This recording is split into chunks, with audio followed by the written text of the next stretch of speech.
Well, good morning, everybody. It's good to see you all on this absolutely beautiful North Carolina day. When this pandemic seized our state a year ago, one of the hardest decisions we made was to close our schools to children and to put them in remote learning.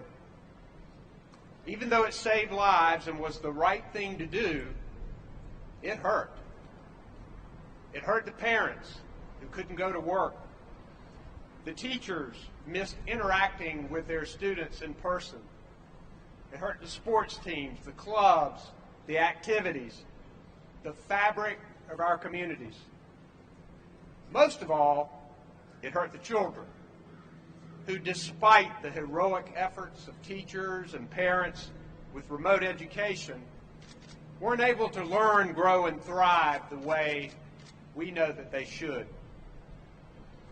More than a month ago, I stood up and strongly urged that students get back into the classroom. Legislators introduced bills, and health officials helped schools plan to go back safely.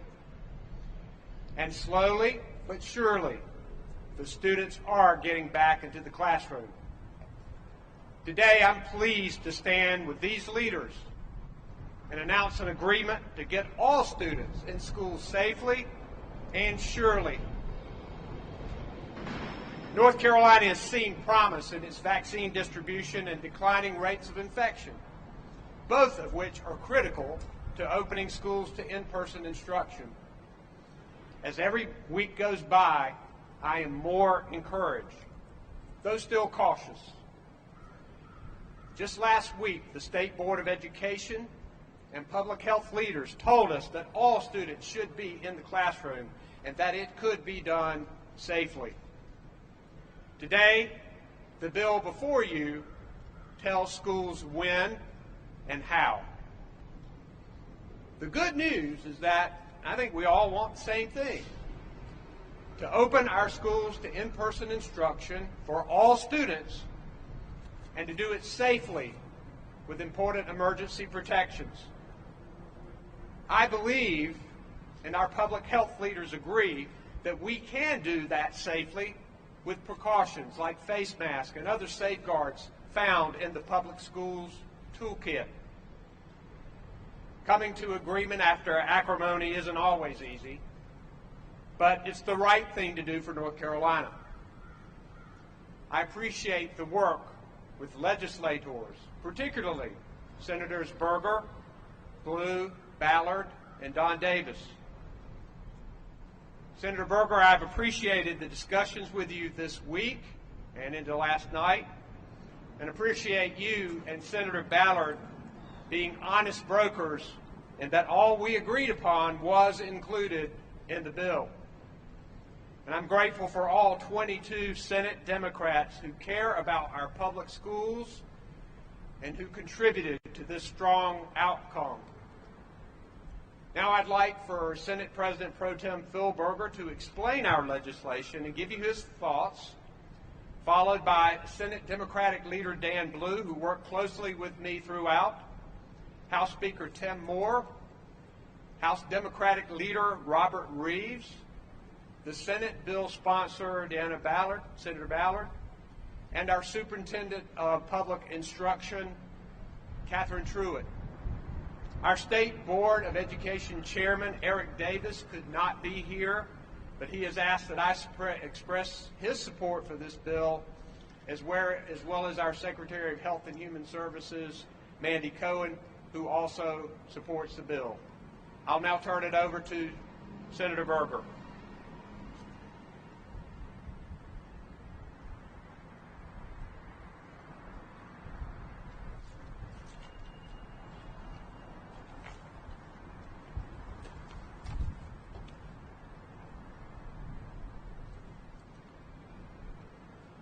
Thank you, Governor, and thank you to your staff that was working on this arrangement and all of the details that go along with it. We've reached a compromise agreement on school reopening that returns many students to full in-person instruction.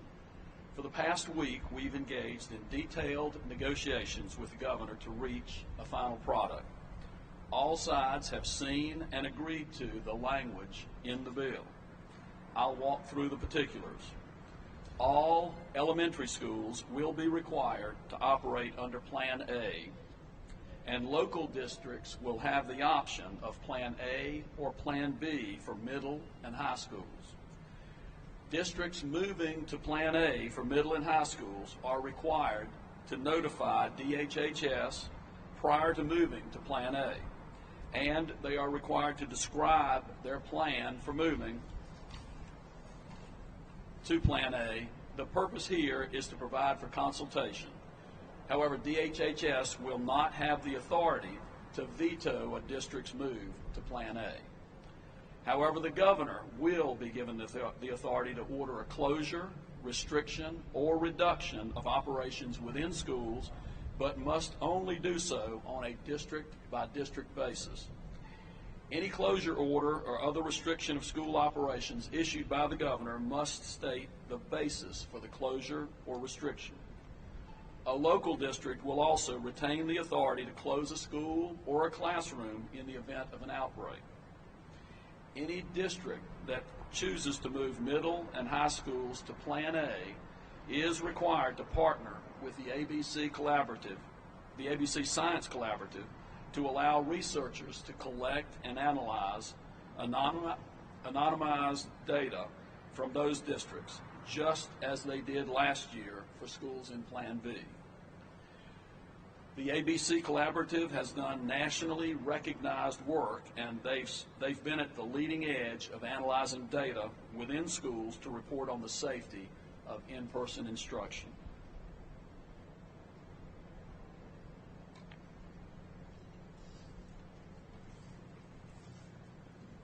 The partnership this bill creates between local districts and the ABC Science Collaborative will be beneficial for those districts, but will also likely produce rich analysis that can inform policies across the country. North Carolina can be a national leader in reopening schools and producing world-class analysis to enable other states to follow suit. Schools will also be permitted to add some teacher work days between the date the bill becomes law and the date they begin operating under a new plan to provide those districts with time to prepare for the switch if needed. For districts in which middle and high schools remain in Plan B, students with an IEP or a 504 will have the option of Plan A at the discretion of the student's parent. All grades must provide parents the option of full-time virtual instruction. $500,000 will be reallocated to DPI to contract with the ABC Science Collaborative to fund data collection and review. The effective date of the requirements in the bill is 21 days after it becomes law, but school districts moving to Plan A or Plan B will not have to wait the 21 days if they are ready to go. Those are all the tenets of the arrangement that we've worked out. I'd like to thank everybody involved in negotiating this, but especially Senator Ballard. She and members of the governor's staff spent a great deal of time talking about the details of this legislation, and we expect the bill to move today in the Senate, and we will have it over to the House by close of business today. It's been a long week, but we've reached what I think is a fair compromise that returns many students to full-time in-person instruction. Thank you.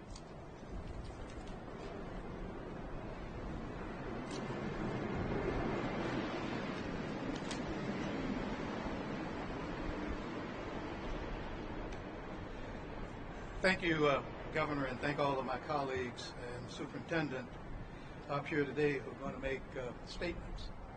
But I have to say one thing before I get into the things directly affecting this. Senator Berger said North Carolina and how we do this can be an example to the nation on how we reopen schools. I think that this is more significant, even though schools are the most important thing to us. We can be an example to the rest of the nation on how you make government, especially democratic representative government, work so that it benefits all of the citizens of our state. So the state of North Carolina can blaze a trail and show how we get things done for the benefit of all of the citizens of our state and of this country. Now, it's fair to say that everybody that you see before you up here has been working toward the same goal. That is to get students back in school safely. I was making some comments earlier.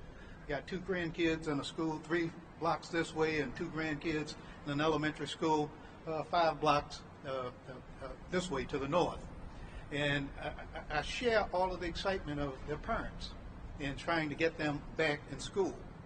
And I'm encouraged that we're up here today because of the shared efforts of the executive branch and the legislative branch, and the shared efforts between Democrats and Republicans to do the right thing for all of North Carolina's students, educators, and all of those involved in the education process. I appreciate the Republican leadership's efforts and their willingness to come to the table to try to find a compromise. But you know, getting everyone to the table is half the battle. The results of those efforts are why we have a truly bipartisan bill before you today that everyone can support and that we can enact in less than 24 hours. I think that the bill before us is a strong sign of a bipartisan approach that we can take going forward from this point on, as we've tried to do to a great degree in the Senate on other issues. This is the hard part of legislating, but it pays off in the end. And my hope and my belief is that this is not the end of our work together for a collaborative process. My hope is that this is the beginning of a new level of cooperation between the political parties here, between the governor's office and the General Assembly. We have a lot of work ahead of us in this session. It's only just beginning. And we can do more for all of North Carolina by the example that we show in this legislation by continuing to work together. Thanks for letting all of us be a part of it.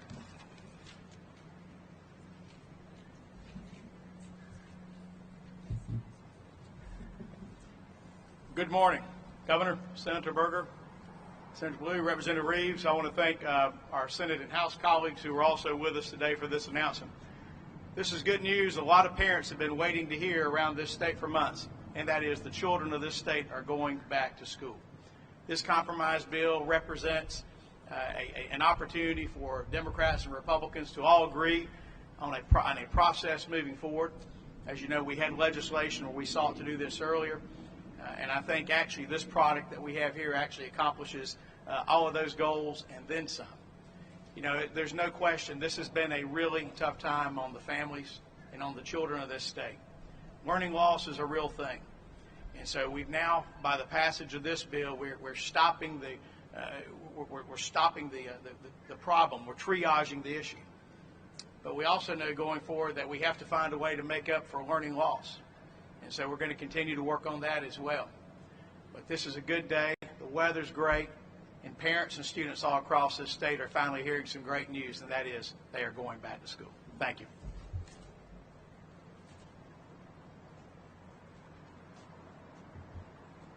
I would also say good morning, everyone. And I, too, am extremely excited that we've been part of a process that allows families in North Carolina to proceed securely, safely, and looking out for their health and well-being.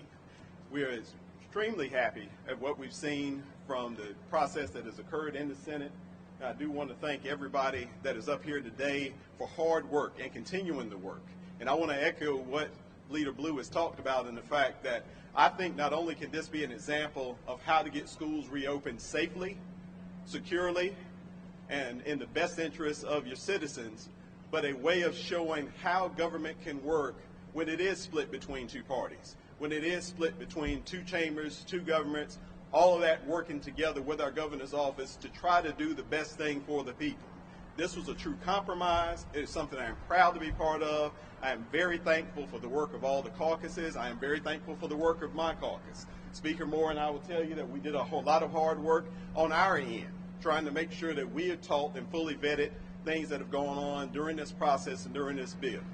And so again, what I hope this is the first of many of these types of press conferences, the first of many of these types of agreements, and again, a way to not only show other governments, but to show our citizens that we can all have the same goals, we can have the same purposes, we can have the same concerns, even though we may approach them differently. But the key word is to be able to listen to each other and find ways to agree and find our commonalities. So thank you, everybody, for this process. Thank you all for your hard work, and we appreciate everything that has happened up to this time.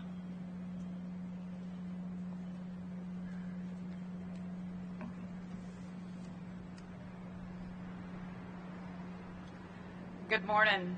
I do just have to start by saying thank you as well. We have a series of thank yous that we've all been sharing this morning, but I would like to thank the governor especially and his team and Senator Berger, but of course all our colleagues in the House and the Senate chambers. Specifically Senator Davis, Senator Michael Lee, Kirk Deviere, and many other folks who have been a part of this and really trying to come up with some solutions along the way. I'd also like to thank Superintendent Truitt. She and the board have really been strong advocates for getting our kids back into the classroom on a full-time basis. So I just want to thank you for your just continued efforts in that area and your leadership. I know she's been a month and a half, 2 months in now. So thank you. Appreciate that. And also, I want to thank our parents of all the kids. We've heard from a lot of parents. We've heard from a lot of school children. We've received letters and notes.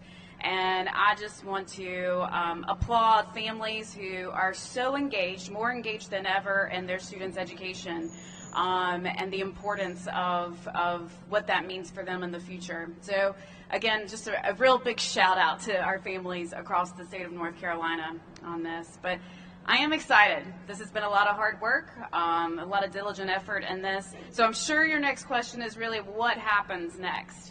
So I'll just tell you specifically what happens next is this bill will be heard in Senate Education Committee shortly, so around noon, after which it will go to the Senate rules and then to the Senate floor for a 4 o'clock vote this afternoon, and then over to the House for what we hope is a swift pathway in that chamber as well, sir. So I could say we're potentially a few dozen hours away from local districts having the option to move to Plan A, which is really just quite exciting and wonderful.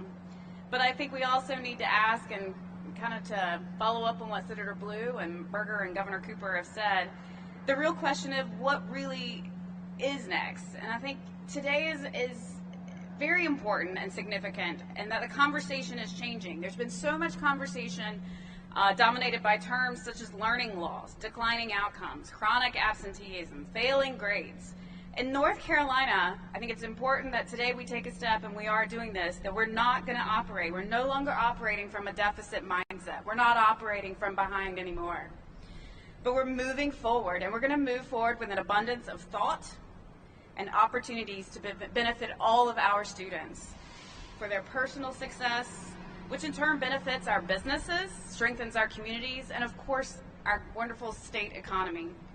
So I just want to emphasize how important that matters, and the efforts that we're doing in those areas, and just the long-term benefits of that, and strongly just continue to encourage all my colleagues behind me and then over to the right here that we're just going to continue to work together to ensure just really building a stronger and better North Carolina.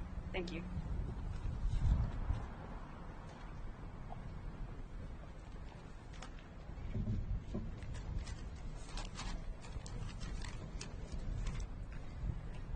Wow, what a great example for all of our students everywhere across the state to see this great bipartisan effort before you all. I could not be more proud to be standing here today with these fine people and all of you. Everyone watching this press conference has a story to share about the past 12 months and the impact COVID has had on all of our lives. And we will be sharing these stories for decades to come. Some of these stories will be marked by resiliency and heroism. Others will be marked by hardship and sadness. My own story includes watching our 3 children experience isolation from sports and friends and academics.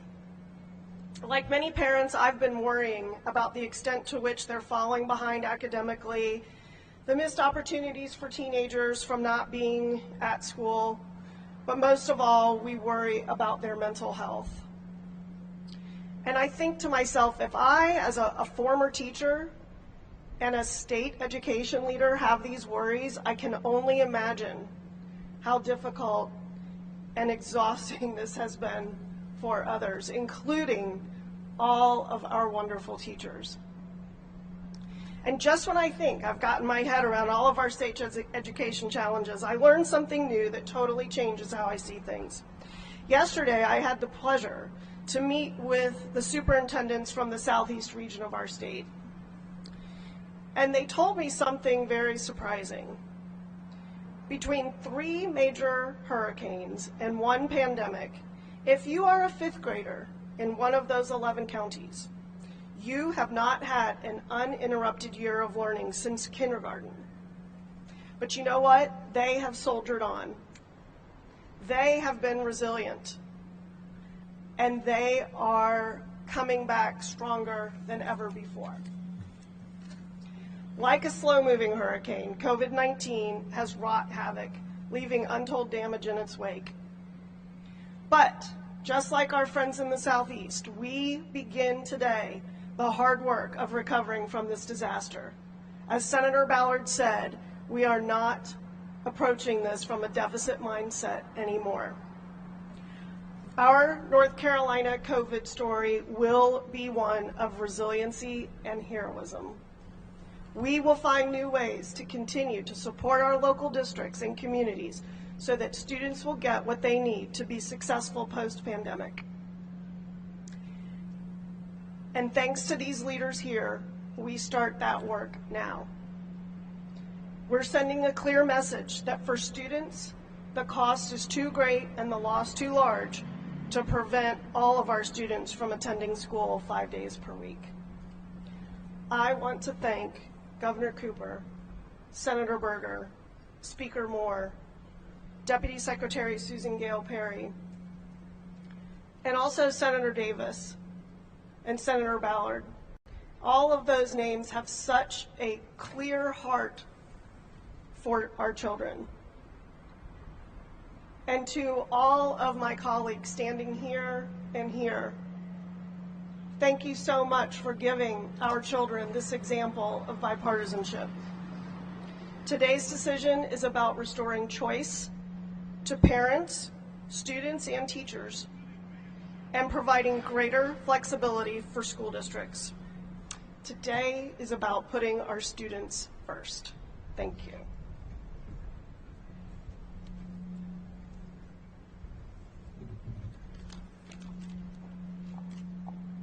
So we'll all be available for questions. Let me add one thing, and you all may have said it, but I just want to make sure in case you didn't say it. The effective date of this legislation is 21 days after I signed the bill and the bill is ratified. So with the track that it looks like it's on, that means it's probably around April 1st, one side or the other. And we know that this is spring break for a number of our school systems. So if that date that it becomes in effect falls within spring break, then it will start the day after they get back. Just making sure that everybody knows the effective date. But we'll open it up, all of us, for questions.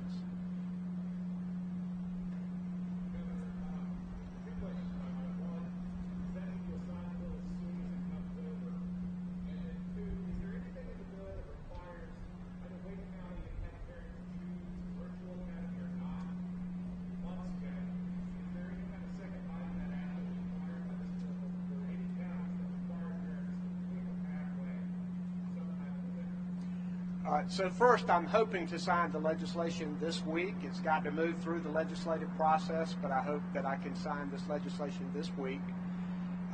Secondly, there is a full option for a parent to choose virtual education for their children. Now, I'll let somebody else on the technical side of this say, but it will be up to the local school, I think, as to whether someone who is in virtual academy and has chosen that and then has changed their mind as to whether they want to go back into the in-person. That's what I believe, and Catherine says that's what she believes as well.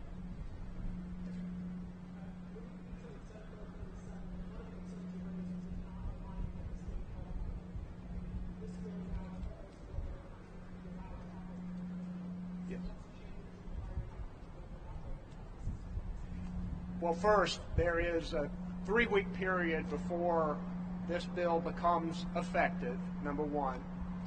Number two, our metrics continue to improve. Number three, the school system is required to notify the Department of Health and Human Services and explain the plan to them. And fourth, the governor retains emergency authority to make changes if necessary. Now, I don't want to and don't plan to exercise that authority because I want to get children back in school. But in talking with Dr. Cohen and Susan Gale Perry, they believe that our metrics are heading in such a way that Plan A for middle and high school by 3 weeks from now would be something that they would be supportive of. If a local school system has that option, it wants that option, and if it's a good plan in place. Yes, sir.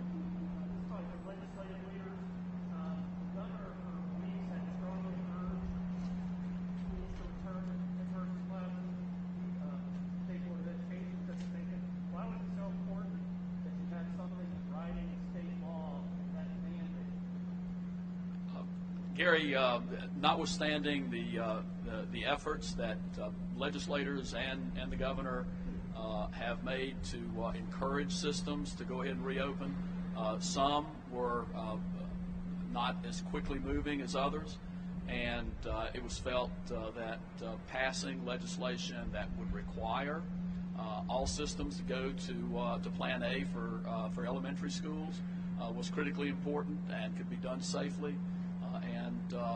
Trying to get the entirety of the state at least moving in that direction of getting schools reopened. Gary, in that same vein, the science does seem to be clear that the elementary students are very safe being back in class, and just a lot of concern with what Senator Berger said. Some of the districts were moving ahead to already having students back, but some were waiting, and so there's just been an overriding concern that all these young students need to be back in school. Yes. We'll vote on it either tonight or tomorrow. We'll get it from them this evening, and so it does need to go through the committee process. If we don't do it this evening, we'll do it in the morning.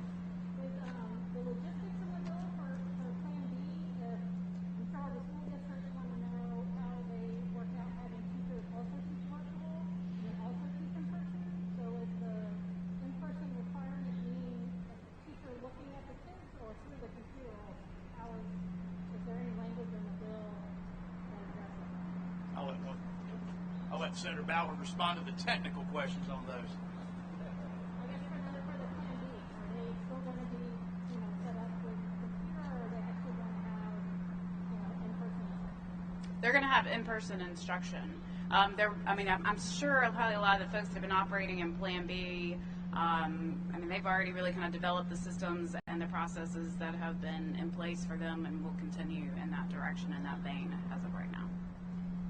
Senator Ballard, really quickly, just to clarify, elementary students going back Plan A, middle and high school will have either Plan A or Plan B? Middle and high school will be required Plan B, but with a local option of Plan A. So should the local school board decide to move in the direction of Plan A for middle and high school, they will do so, but also in notification to DHHS. Do you all think there's enough money already in the current COVID bill? Is there going to be state money that's needed to work out? Does the school money need, if they have ventilation, building questions, all the logistics? What's the money? Well, I'll let Senator Berger and Democratic leaders talk to that, but I think clearly when you go back in person, you need to make sure they have the resources. And this leads us to what we're going to be talking about in the general fund. We know that our schools are going to need more nurses, more counselors, more psychologists, and we know we need to make sure that we're providing pay to keep educators in. And, we had a budget dispute last time, and we can point fingers at each other, but the fact remains is that educators did not get a pay raise in the last budget. And we need to remember that going into this and make sure that they have everything necessary. I wanted to address one other thing, is why did we need legislation? I agreed that we needed legislation too, because I wanted to get particularly our K through 5 back in person. State health officials and the state school board had already said that is where they should be. Our research is pretty conclusive. I agree with the speaker on that that is where they should be. And I believe that it needed to move faster. And in fact, it was one of the suggestions that I made to Senator Berger to sort of kick off these conversations, is why don't we make sure that our K through 5 are doing 5 days a week in person, and we can work out everything else. So I think we've moved to this time and place in this COVID crisis where this is going to be strong legislation. We know that by the time this starts, teachers would have had more than 5 weeks getting vaccinations, all of the safeguards that are in place. I think the time is right now to try to finish out this year strong and to take care of some of those needs for children that we need. And they're going to need significant investment. We look forward to that COVID money that is coming in. It's coming in this time too, in this third bill that's coming. So we need to make strong investments in education. Senator Berger, you probably want to address that too. Don, the reality is we just appropriated a little over $1.5 billion of federal dollars to go to local systems to address many of the things that you point out. So we will, as part of the ordinary budgeting process, look at other issues that are out there, and to the extent that there are additional dollars, state dollars needed, we will certainly consider that. But at this point in time, I don't think there's a legitimate concern that there's not been enough money provided to the local systems to address what takes place in this bill. The only additional dollars that really are needed, and the bill takes care of that, is the $500,000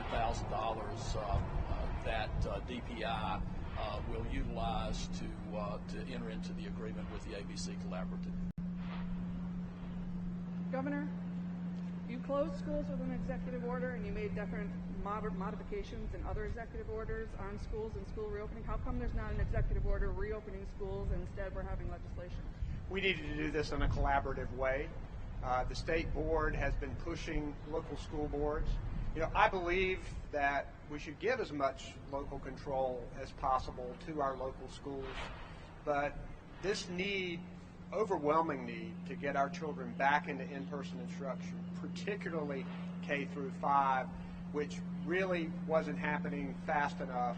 I think this legislation is a good way to bring everybody involved. Most everybody's had some contribution into this legislation, and I think it's a positive way to do this. Yes, sir.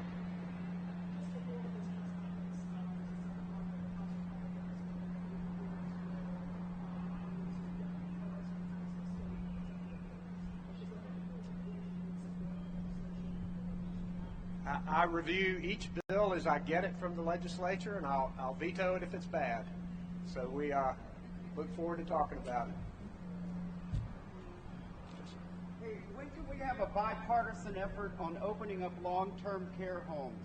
My mom died 2 weeks ago. His mom died. Her mom died. Senator Berger, my mom was Henry Miller's aunt. When is it going to change? The residents are vaccinated. The staff are not willing to be. There need to be essential caregivers. Isolation is killing.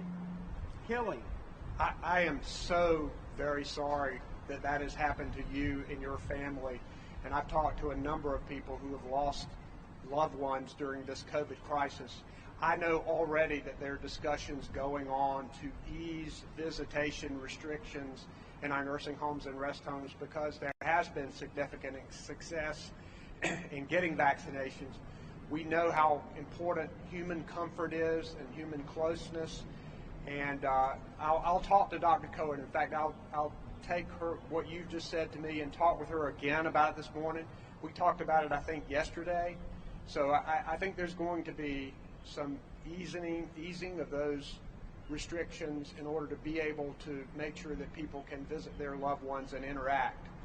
Other states have been successful. Thank you, sir. I appreciate it, and I'm really sorry for your loss. Other questions?